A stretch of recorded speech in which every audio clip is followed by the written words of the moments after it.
নমস্কাৰ। আজিৰ ভিডিঅ'ত আমি সুসম্পৰ্কৰ গুৰুত্বৰ বিষয়ে আলোচনা কৰিম আৰু ই কিয় এটা গুৰুত্বপূৰ্ণ জীৱন দক্ষতা। সম্পৰ্ক মানে কি? আমাৰ সমাজত আমি এজনে আন এজন ব্যক্তিৰ সৈতে কেনেধৰণৰ ভাৱৰ আদান প্ৰদান কৰোঁ। কিছু মানুহৰ সৈতে হয়তো আমাৰ সম্পৰ্ক ভাল হ'ব, কিছু মানুহৰ সৈতে হয়তো আমাৰ সম্পৰ্ক বেয়া হ'ব পাৰে। এতিয়া সম্পৰ্ক মানে কি? সম্পৰ্ক মানে হ'ল আমাৰ পৰিয়ালৰ মানুহৰ সৈতে সম্পৰ্ক কেনেকুৱা, আমাৰ বন্ধু বান্ধৱৰ সৈতে সম্পৰ্ক কেনেকুৱা, আমাৰ সহপাঠীৰ সৈতে সম্পৰ্ক কেনেকুৱা, বা আমাৰ সহকৰ্মীৰ সৈতে সম্পৰ্ক কেনেকুৱা। কাৰণ পৰিয়ালতে হওক, আপুনি আন এজন ব্যক্তিৰ সৈতে কিবা এটাতো আপোনাৰ ভাৱ থাকিব। আপোনাৰ সহপাঠী হওক, সহকৰ্মী হওক, কিবা এটাতো আপোনাৰ সেইজন ব্যক্তিৰ প্ৰতি কিবা এটাতো ভাৱ থাকিব। সেইখিনি বস্তুকে সম্পৰ্ক বুলি কোৱা হয়। কিন্তু সুসম্পৰ্ক কিয় গুৰুত্বপূৰ্ণ? ব্যক্তিগত সম্পৰ্ক এটা গুৰুত্বপূৰ্ণ জীৱন দক্ষতা, কাৰণ ই আৱেগিক সুস্থতা, সামাজিক সফলতা আৰু সামগ্ৰিক সুখক গঢ় দিয়ে। সুস্থ সম্পৰ্ক গঢ়ি তোলা আৰু বজাই ৰখাটো আমি শিকিছোঁ, কিন্তু সময়ৰ লগে লগে তাত কিন্তু আৰু উন্নত হয়। সুস্থ সম্পৰ্ক গঢ়ি তোলা আৰু বজাই ৰখাটো সময়ৰ লগে লগে আৰু উন্নত হয়। এতিয়া সুসম্পৰ্ক ৰক্ষা কৰাৰ প্ৰথম কাৰণ হ'ল আৱেগিক সমৰ্থন আৰু মানসিক স্বাস্থ্য।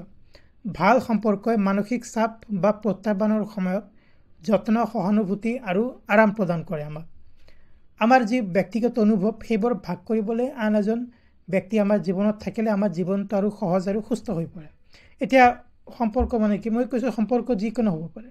আপোনাৰ মাক দেউতাকৰ লগত সম্পৰ্ক, ভাই ভনীৰ সৈতে সম্পৰ্ক, বা আপোনাৰ যি সহপাঠী হ'ব পাৰে, বা আপোনাৰ কোনো বন্ধু বান্ধৱী হ'ব পাৰে, স্বামী স্ত্ৰীৰ মাজত সম্পৰ্ক হ'ব পাৰে।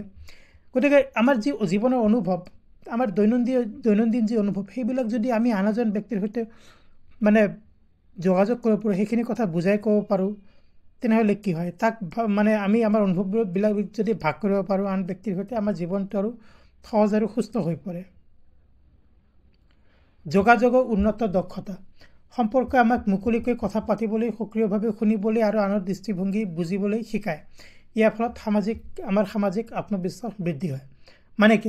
আপোনাৰ মনৰ যিখিনি কথা, সেইখিনি কথাক আপুনি কাৰ সৈতে আপোনাৰ মনৰ কথা মুকলিকৈ ক'ব, সেইজন ব্যক্তিক যিজন ব্যক্তিৰ আপুনি ভাল পায় বা শ্ৰদ্ধা কৰে।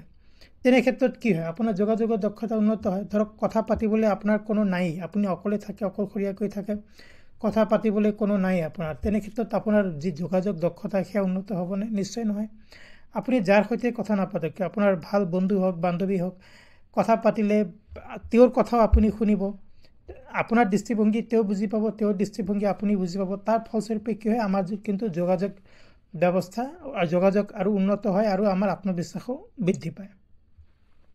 সংঘাত সমাধান আৰু ধৈৰ্য। আনৰ ওচৰত থকাটোৱে স্বাভাৱিকতে পাৰ্থক্য আনে। আপুনি যদি কাৰো সংগত থাকে বা কাৰো সৈতে সম্পৰ্কত থাকে, সেয়া কিন্তু আপোনাৰ ব্যক্তিগত জীৱনলৈ পাৰ্থক্য আনিবই। আমাৰ যিবিলাক বিবাদ হ'ব পাৰে, আমাৰ এজনৰ মতভেদ আন এজন ব্যক্তিৰ সৈতে নিমিলিব পাৰে, আমাৰ কিছু কথাৰ মতানৈক্য থাকিব পাৰে, কিন্তু সেইবিলাক যদি আমি সন্মানজনকভাৱে চম্ভালিব পাৰোঁ, তেনেহ'লে আমাৰ আত্মনিয়ন্ত্ৰণ, ধৈৰ্য আৰু পৰিপক্কতা ব্যক্তি বিশেষে আমাৰ বৃদ্ধি পায়। আত্মসচেতনতা আৰু ব্যক্তিগত বৃদ্ধি। সম্পৰ্ক আমাৰ জীৱনত দাপোনৰ দৰে কাম কৰে। আমি আমাৰ শক্তি, দুৰ্বলতা আৰু অভ্যাসবোৰ বুজি পাব পাৰোঁ, আৰু তাৰ ফলস্বৰূপে কি হয়? আমাৰ ব্যক্তিগত বিকাশ আৰু আৱেগিক পৰিপক্কতাটো সহায় কৰে। অন্তৰ্নিহিততা আৰু অৰ্থবোধ। যেতিয়া আমি মানুহৰ সৈতে সংযুক্ত হৈ থাকোঁ, তেতিয়া আমি নিজকে মূল্যৱান আৰু সমৰ্থিত বুলি অনুভৱ কৰোঁ। এতিয়া আপুনি অকলশৰে আছে, আপুনি হয়তো আপোনাৰ জীৱনত ভাল সময় নাই, হয়তো কিবা কাৰণত আপুনি দুখী হৈ আছে বা চিন্তিত হৈ আছে, দুশ্চিন্তা আহিছে।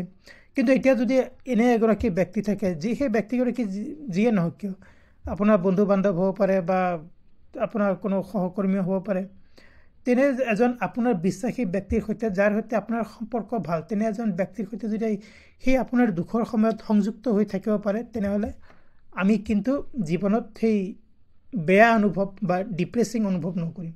তেতিয়া আমি আমাৰ নিজৰ এটা মূল্য আছে বুলি আমি বুজিব পাৰিম, বা আমাৰ যে এটা মানসিক যে সহায় এটা আছে, সেই মানসিক সহায় থকাটো আমি অনুভৱ কৰিব পাৰিম যি আমাৰ জীৱনৰ কাৰণে অতিশয় গুৰুত্বপূৰ্ণ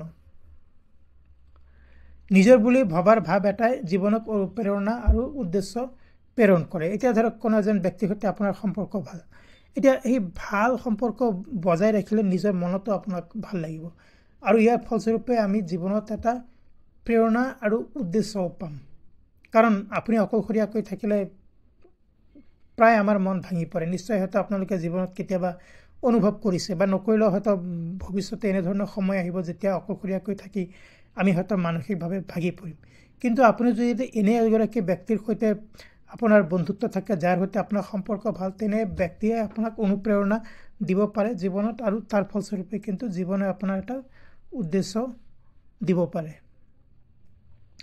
সফলতাৰ বাবে সমৰ্থন কি আপোনাৰ কেৰিয়াৰ হওক শিক্ষা হওক ব্যক্তিগত জীৱনে হওক চাৰিওফালে যদি উৎসাহিত মানুহ থাকে উৎসাহিত মানুহকে এনে ব্যক্তি যিয়ে আপোনাক প্ৰয়োজনত সমৰ্থন আগবঢ়ায় প্ৰয়োজনত অনুপ্ৰেৰণা দিয়ে তেনে ব্যক্তিৰ সান্নিধ্যত যদি আপুনি থাকে তেনেহলে আপোনাৰ আত্মবিশ্বাস আৰু সহনশীলতা দুয়োটাই বৃদ্ধি পায় এতিয়া যদি আপোনাৰ ধৰক মানে আপোনাৰ যদি চাৰিওপিনে ঠিক তেনেধৰণৰ ভাল মানুহ নাথাকে নিগেটিভ বা ঋণাত্মক ভাৱধাৰা মানুহ থাকে তেনেহলে কিন্তু আমি মানে জীৱনত কোনো অনুপ্ৰেৰণা নাপাম গতিকে আত্মবিশ্বাসও নাপাম আৰু আমাৰ সহনশীলতা বৃদ্ধি নহয় গতিকে আমি সদায় যত্ন কৰিব লাগে যে আমি যিবিলাক ব্যক্তিৰ সৈতে সম্পৰ্ক তুলিব বিচাৰো তেনে ধৰণৰ মানে যাৰ সৈতে আমি সুসম্পৰ্ক গঢ়ি তুলিব পাৰিম তেনে ধৰণৰ ব্যক্তিৰ সান্নিধ্যতহে আমি থকাটো গুৰুত্বপূৰ্ণ অৱশেষত ব্যক্তিগত সম্পৰ্ক কেৱল সামাজিক সংযোগ নহয় ই এনে এটা দক্ষতা যিয়ে আমাক সুষম সুখী আৰু অৰ্থপূৰ্ণ জীৱন যাপনত সহায় কৰে